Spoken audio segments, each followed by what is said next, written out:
Hello प्यारे बच्चों। आज हम करेंगे डायरेक्टरेट ऑफ एजुकेशन की इंग्लिश की वर्कशीट। यह है 21 तारीख की और 114 नंबर की। यहाँ अपना नाम, यहाँ अपने टीचर का नाम, अध्यापक व अध्यापिका का नाम। Hello my dear children, what a wonderful day to sing and dance in the magic garden. Hello प्यारे बच्चों, कितना सुंदर दिन है गाने के लिए और नाचने के लिए। किसमें? मैजिक गार्डन में। It was indeed a magic garden because it had fairies too. वो मैजिक गार्डन क्यों था? क्योंकि उसमें क्या थी? फेरीज थी, है ना। They danced and sang sweet songs which only the children could hear. उन्होंने बहुत अच्छा अच्छा गाने गाए और डांस भी किया, which only the children could hear, जो सिर्फ बच्चे सुन पाए। Now, let us find further and find out whether the given statements are correct or incorrect. तो बोल रहे हैं कि जो नीचे दिए हुए sentences हैं, इन्हें हम पढ़ेंगे, इन statements को पढ़ेंगे और बताएंगे कि ये सही है या गलत है। Put a tick for the correct and cross for the incorrect statement. अगर सही है तो tick mark, अगर गलत है तो wrong for the given statements. पहला, the fairies did not talk to the children. जो fairies थी उन्होंने बच्चों से बातें नहीं की। ये तो बिल्कुल गलत है, क्योंकि देखो आप अगर चैप्टर पढ़ेंगे वहां भी देखने को मिलेगा, लेकिन यहाँ पे भी लिखा हुआ है कि फेरीज ने गाना भी गाया, डांस भी किया, जो सिर्फ बच्चे सुन पाए। तो इसका मतलब उन्होंने बच्चों से बात भी की है और बाकी ये चैप्टर में लिखा हुआ भी है।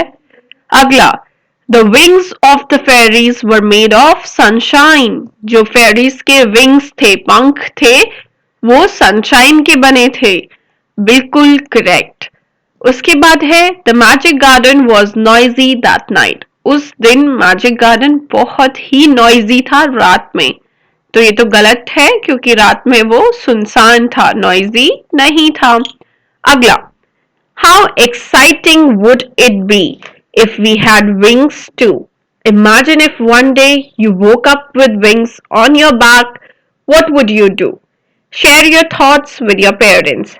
तो ये कह रहे हैं कि कितना एक्साइटिंग होगा अगर हमारे पास भी पंख हो। अब इमेजिन करना है कि एक दिन हम उठें और हमारे बैक पे क्या लगे हों? पंख लगे हों। तो फिर पूछ रहे हैं आप क्या करोगे? अपने मम्मी पापा को बताना है, लिखना नहीं है, सिर्फ अपने थॉट्स को शेयर करना है। तो देखो, अगर मेरे पंख लगे हो तो मैं तो पूरा दिन आसमान में एक जगह से दूसरी जगह उड़ती रहूंगी और जितनी चीजें हैं दुनिया में सब देखने के लिए निकल पड़ूंगी। तो आपको भी अपने मम्मा पापा को बताना है कि आप क्या करेंगे। अगला, a garden is a home for many animals and birds. बहुत सारे जानवरों के लिए और बर्ड्स के लिए क्या है? गार्डन एक घर है। तो can you name some of these animals and birds? अब हमें क्या करना है? कुछ एनिमल्स का और कुछ बर्ड्स का नाम बताना है जो गार्डन में रहते हैं। तो जो एनिमल्स गार्डन में रहते हैं, मैं उनका नाम यहाँ पे लिख देती हूँ। आप सबको पता है कि वहां पे कुछ इंसेक्ट्स रहते हैं और कुछ बर्ड्स रहते हैं, जैसे कि आपको बीज देखने को मिलेंगी, है ना, बीज। आपको बटरफ्लाईज देखने को मिल जाएंगी। फिर आपको पैरट, बर्ड्स भी बोला है तो आपको पैरट देखने को मिल जाएंगे। फिर आपको पिजन देखने को मिल जाएंगे। ग्रास हॉपर्स देखने को मिल जाएंगे, है ना, GRASSHOPPERS। ग्रास होपर्स देखने को मिलेंगे। फिर आपको कैटरपिलर्स देखने को मिल जाएंगी। कैटरपिलर्स देखने को मिलेंगे। और आपको हमिंग बर्ड्स देखने को मिल जाएंगी। हमिंग बर्ड्स देखने को मिलेंगी, MMING, हमिंग बर्ड्स देखने को मिल जाएंगे, है ना। और भी बहुत सारे हैं, स्नेल्स, है ना। आपको जो जो नाम लिखना है आप लिख सकते हैं। स्नेल्स लिख लीजिए, स्नेल्स देखने को मिलेंगे। कुछ वॉर्म्स के नेम भी लिख सकते हैं क्योंकि गार्डन में वॉर्म्स भी होते हैं। और कुकू देखने को मिलेगी। कितनी सारे बर्ड्स और एनिमल्स हैं, आपको जिस जिसका नाम लिखना है आप वो लिख सकते हैं। तो ये प्रश्न आपका पूरा हुआ। अगला देखते हैं। ये रहा अगला। Name the animals which live on the trees. अब हमने उन एनिमल्स का नाम लिखना है जो ट्रीज पे रहते हैं। तो हमें तो ऑलरेडी बहुत सारे नेम्स पता हैं। यहाँ पे लिख देती हूँ जो एनिमल्स ट्रीज पे रहते हैं उनका नाम।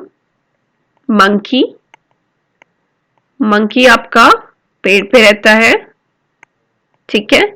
स्लॉच, स्लॉट्स आपके पेड़ पे रहते हैं। कोलास आपके पेड़ पे रहते हैं, ठीक है। ये हो गए आपके एनिमल्स जो ट्रीज पे रहते हैं। अब एनिमल्स जो ग्राउंड पे रहते हैं, तो बच्चों जितने एनिमल्स हैं, डॉग है, कैट है, या आपकी कैमल है, हॉर्स, एलिफेंट, जितने भी हैं, camel, horse, HORSE horse, PIG pig, elephant, ये सारे के सारे ग्राउंड में ही तो रहते हैं।